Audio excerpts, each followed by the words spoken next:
मैं doctor Ashok Kumar Gupta, associate professor Hindi विभाग, MSJ, राजकीय स्नातकोत्तर महाविद्यालय भरतपुर।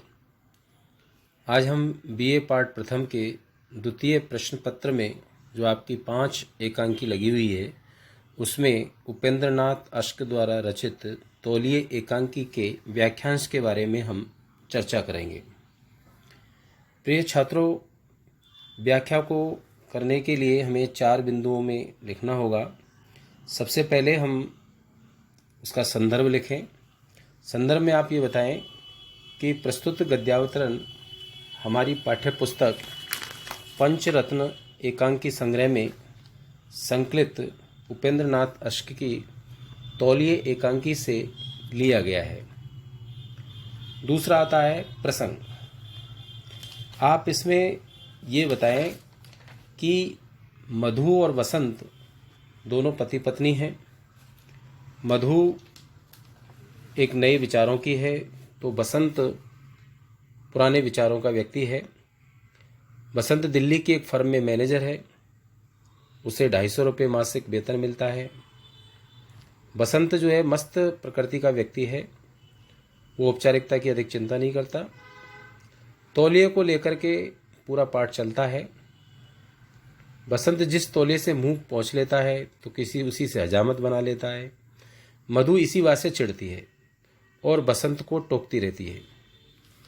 अभी हाल ही इस प्रसंग में बसंत ने जो हजामत बनाई थी, हजामत बनाने के बाद वो मदन के तौलिए से अपने मुंह को पोंछ लेता है और उसके बाद मधु जो है उससे चिढ़ जाती है और बार बार उनको ये टोकती है कि फिर आपने तौलिया चेंज नहीं किया, बदला नहीं।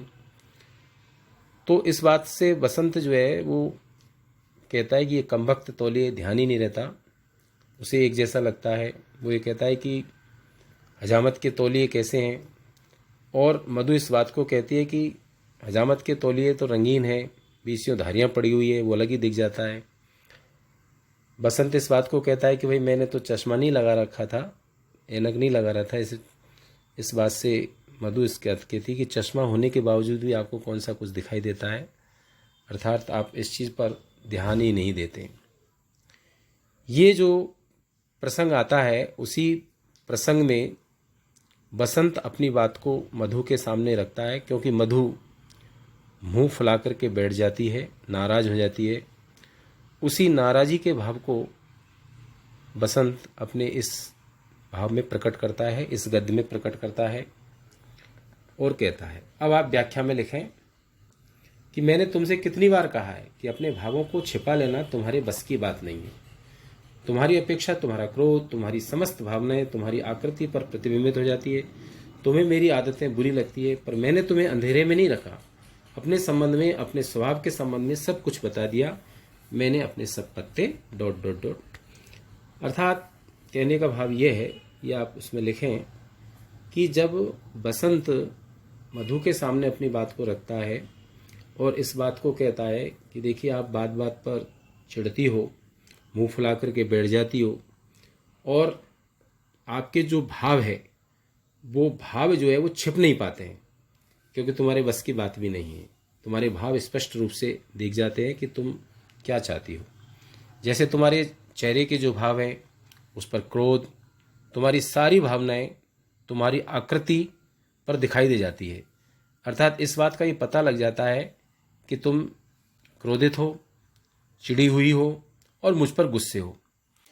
तुम्हें इस बात का पता ही है कि तुम्हें मेरी आदत जो है वो बुरी लगती है, और मैंने तुम्हें अंधेरे में नहीं रखा, क्योंकि जो मैंने तुम्हें संबंधों से पहले इस बात को, अपने स्वभाव के बारे में आपको सब कुछ बता दिया, और मैंने अपने सब पत्ते तुम्हारे सामने खोल दिए थे, क्योंकि मैं पुराने विचारों का हूँ और मैं किसी औपचारिकता में विश्वास नहीं करता। आपको मैंने संबंधों से पहले, शादी से पहले सारी बातों को रख दिया था। तो आप इसमें ये सब बता दें कि मैंने सब पत्ते ... अर्थात सारी बातों को उस समय ही उजागर कर दिया था। तो आप इसमें स्पष्ट करें। विशेष में आप ये बता दें कि मधु और वसंत दोनों पति पत्नी हैं, दोनों की विचारधाराएं बिल्कुल अलग अलग है। भाषा सहज और सरल है, जहाँ पर शब्द जो हैं जैसे पत्ते, तो पत्ते अर्थात सब चीज़ों को उजागर करना, ये सारे स्पष्ट रूप से आप उसमें लिख दें। और भाषा शैली इसकी बहुत ही सरल है, ये आप बताएं। तो आज हम इतना ही पढ़ेंगे। धन्यवाद।